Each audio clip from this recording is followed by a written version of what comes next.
Good morning to all. हम unit first का पहला chapter hospital and its organization पढ़ चुके हैं। अब नेक्स्ट चैप्टर हॉस्पिटल फार्मेसी को पढ़ेंगे। तो आपका सिलेबस कवर करता है definition of hospital pharmacy, function of hospital pharmacy, organization of hospital pharmacy, location, layout and staff requirement and responsibility of hospital pharmacist. First chapter की तरह हम इस चैप्टर को भी 2 पार्ट में पढ़ेंगे। फर्स्ट पार्ट में हम हॉस्पिटल फार्मेसी की डेफिनेशन, उसके फंक्शन एंड ऑर्गेनाइजेशन को देखेंगे। देन सेकंड पार्ट में हम हॉस्पिटल फार्मेसी की location, layout and responsibilities of hospital pharmacist को डिस्कस करेंगे। तो शुरू करते हैं हॉस्पिटल फार्मेसी की डेफिनेशन से। हॉस्पिटल फार्मेसी को यदि हम डिफाइन करें तो हॉस्पिटल का वो डिपार्टमेंट जो प्रोक्यूरमेंट करता है, स्टोरेज करता है, कंपाउंडिंग करता है, dispensing, manufacturing, testing, packaging and distribution करता है, किसका? मेडिसिन का। इस डिपार्टमेंट को बोलते हैं हम hospital pharmacy. Hospital pharmacy pharmaceutical services में एजुकेशन एंड रिसर्च का भी काम करता है। हॉस्पिटल फार्मेसी को एक क्वालिफाइड फार्मासिस्ट कंट्रोल करता है, उसे रन भी करता है। आज के समय में हम देखें तो हॉस्पिटल फार्मेसी क्लिनिकल फार्मेसी की सर्विस को भी प्रोवाइड करता है, जैसे कि जो ड्रग थेरेपी चल रही है उसकी मॉनिटरिंग को करना। देन हॉस्पिटल फार्मेसी में हम देखेंगे कि जो मॉडर्न इरा में नई नई ड्रग्स आ रही हैं, नए नए मॉलिक्यूल्स आ रहे हैं, नई नई रिसर्च हो रही है, तो उन सब की इंफॉर्मेशन को कलेक्ट करने का काम भी हॉस्पिटल फार्मासिस्ट करता है। अब यहाँ हम बात करें हॉस्पिटल के फंक्शन की, तो सबसे पहले हम देखेंगे हॉस्पिटल फार्मेसी क्या है। ये एक ग्रुप है, एरिया है जहाँ प्रोक्यूरमेंट होता है और इन सब चीज़ों का काम होता है। बट ये करता कौन है?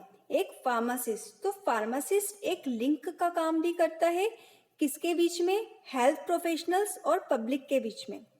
जो जो काम हॉस्पिटल फार्मासिस्ट करता है वहाँ पर उसी को हम बोलते हैं हॉस्पिटल फार्मासिस्ट के फंक्शन या हॉस्पिटल फार्मासिस्ट का काम।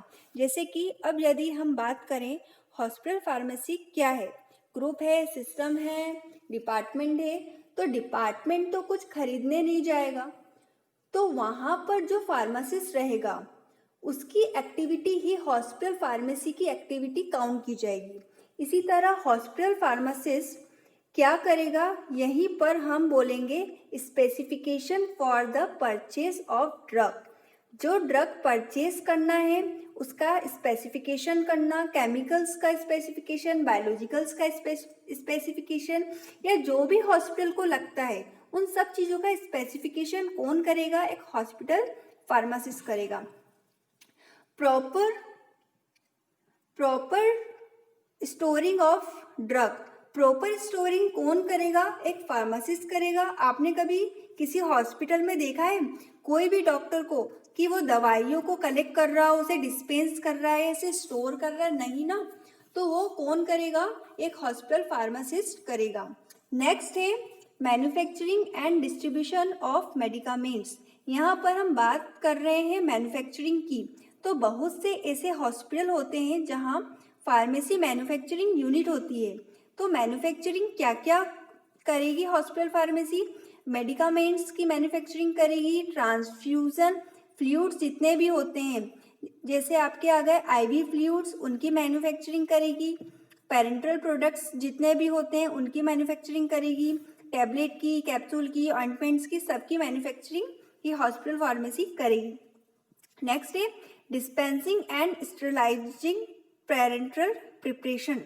जो पेरेंटल प्रिपरेशन आपने या हॉस्पिटल फार्मेसी में मैन्युफैक्चरिंग की है हॉस्पिटल के प्रीमाइसेस में, तो उसकी डिस्पेंसिंग भी हॉस्पिटल फार्मेसी करेगी और उसका स्टेरिलाइजेशन भी हॉस्पिटल फार्मेसी करेगी। देन है फिलिंग एंड लेबलिंग।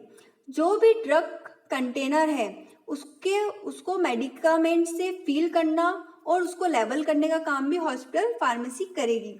देन है मैनेजमेंट ऑफ स्टोर्स। स्टोर्स को मैनेज कौन करेगा? यहाँ का रिकॉर्ड कौन मेंटेन करेगा? यहाँ पे ड्रग्स कौन परचेज करेगा? कौन उसको स्टोर करेगा एंड उसको प्रॉपर स्टोरेज कंडीशन में करेगा? ये सब काम एक हॉस्पिटल फार्मेसिस्ट करेगा। नेक्स्ट है establishment and maintenance of drug information centre. अभी हमने बात की थी हॉस्पिटल फार्मेसी ड्रग इंफॉर्मेशन का भी काम करती है, तो क्या करेगा एस्टैब्लिशमेंट, उसी का मेंटेनेंस करेगा और ये physician, nurses and other medical staff को ड्रग इंफॉर्मेशन प्रोवाइड करेगा। देन है patient counselling services. Patient counselling बहुत ज़रूरी होती है।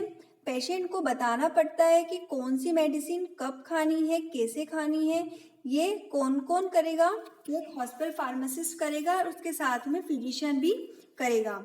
Maintaining cooperation with medical staff. Hospital pharmacist सारे मेडिकल स्टाफ के साथ, जैसे फिजिशियन हो गए, नर्सेस हो गई, टेक्निकल स्टाफ्स हो गया, इन सब के साथ कॉपरेट करके वो काम करेगा। देन है discarding the expired drugs and containers.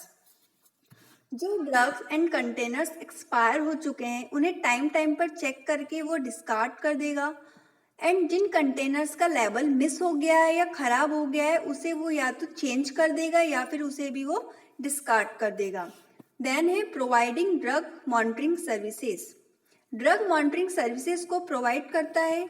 कैसे? जब इन पेशेंट सर्विसेज में जो चार्ट बनता है, आप लोगों ने देखा होगा किसी भी हॉस्पिटल में कोई पेशेंट एडमिट होता है तो फिजिशियन एक प्रिस्क्रिप्शन लिख के चले जाता है, नर्सिंग स्टाफ उसे चार्ट में कन्वर्ट कर देता है एंड फार्मासिस्ट फिर क्या करता है, उस चार्ट की स्टडी करता है और उसको स्टडी करने के बाद उसमें जो जो भी सर्विसेज होती है उसे प्रोवाइड करता है।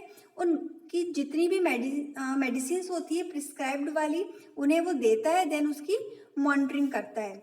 अब आते हैं ऑब्जेक्टिव्स ऑफ हॉस्पिटल फार्मेसी पर। तो हॉस्पिटल फार्मेसी का ऑब्जेक्ट क्या है, क्यों बनाए हम हॉस्पिटल फार्मेसी? इसका सबसे पहला ऑब्जेक्ट है पेशेंट के लिए सही दवाई सही डोज में और कम कीमत पर बनाना। तो यही मेन ऑब्जेक्ट होता है हॉस्पिटल फार्मेसी बनाने का। देन ये हॉस्पिटल में फार्मास्यूटिकल सर्विसेज को प्रोफेशनलाइज करने का भी काम करते हैं। देन ड्रग्स के regarding medical staff and patient की काउंसलिंग करने का भी ये काम करते हैं, इनका भी ये मेन ऑब्जेक्ट होता है। ये एक डाटा बैंक की तरह भी काम करते हैं, यहाँ से पेशेंट का सारा डाटा मिल जाता है, जैसे पेशेंट ने कौन सी दवाई ली, कितनी क्वांटिटी मिली, ये सारी चीज़ें हमें एक डाटा बैंक की तरह यहाँ पे मिल जाती है। देन है हॉस्पिटल फार्मेसी रिसर्च प्रोजेक्ट में भी बहुत इम्पोर्टेंट रोल प्ले करता है, वो यहाँ पर पार्टिसिपेट भी करता है। हॉस्पिटल की इस्टेब्लिशमेंट पॉलिसीज़ को भी ध्यान में रखते हुए ये यहाँ पे हॉस्पिटल फार्मेसी को इम्प्लीमेंट करता है। फार्मेसी थेरेपेटिक कमेटी के जो भी डिसीजन होते हैं उसको भी वो इम्प्लीमेंट करने का काम करता है। तो ये एक ऑब्जेक्ट हुआ, इसके अकॉर्डिंग ही हमें हॉस्पिटल फार्मेसी को बनाना है। अब ये फार्मेसी थेरेपेटिक कमेटी क्या होती है हम आगे के चैप्टर में पढ़ेंगे। देन अदर डिपार्टमेंट्स के साथ, मतलब हॉस्पिटल के अदर डिपार्टमेंट के साथ कोऑपरेट एंड कोऑर्डिनेट करके ये सारा काम करते हैं। देन नेक्स्ट टॉपिक है organizational structure of hospital pharmacy. तो जब हम इसके ऑर्गेनाइजेशन स्ट्रक्चर की बात करेंगे तो सबसे पहले बात होगी एडमिनिस्ट्रेटर्स की। तो जो हॉस्पिटल एडमिनिस्ट्रेशन होगा वही एडमिनिस्ट्रेटर होगा। उसके बाद हेड ऑफ फार्मेसी सर्विसेज, मतलब हॉस्पिटल में जो फार्मेसी सर्विसेज प्रोवाइड होगी उसके हेड वो एमफॉर्म होना चाहिए। उसके अंदर आएंगे, पहला है क्लिनिकल फार्मासिस्ट जो बी फॉर्म रहेगा, दूसरा है क्वालिटी कंट्रोल फार्मासिस्ट, ये होगा एमफॉर्म क्योंकि यहाँ पे मैन्युफैक्चरिंग हो रही है। तीसरा होगा मेडिकल स्टाफ फार्मासिस्ट, ये बी फॉर्म या डी फॉर्म दोनों चलेगा। देन है डिस्पेंसिंग केमिस्ट, ये डिप्लोमा होगा जो मेडिसिन को डिस्पेंस करने का काम करेगा, चाहे वो इन पेशेंट्स हो या आउट पेशेंट्स। अब मैन्युफैक्चरिंग केमिस्ट जो मैन्युफैक्चरिंग करेगा वो एमफॉर्म ही चाहिए। बात करें आईवी फ्लूइड्स के मैन्युफैक्चरिंग की तो ये एमफॉर्म ही चाहिए, बट अदर मैन्युफैक्चरिंग सर्विसेज की बात होगी लाइक टेबलेट, कैप्सूल एक्सेट्रा, तो यहाँ पे बी फॉर्म भी चल सकता है। So this is all about your definition of hospital pharmacy. function of hospital pharmacy, objectives of hospital pharmacy, and organizational structure of hospital pharmacy. Thank you.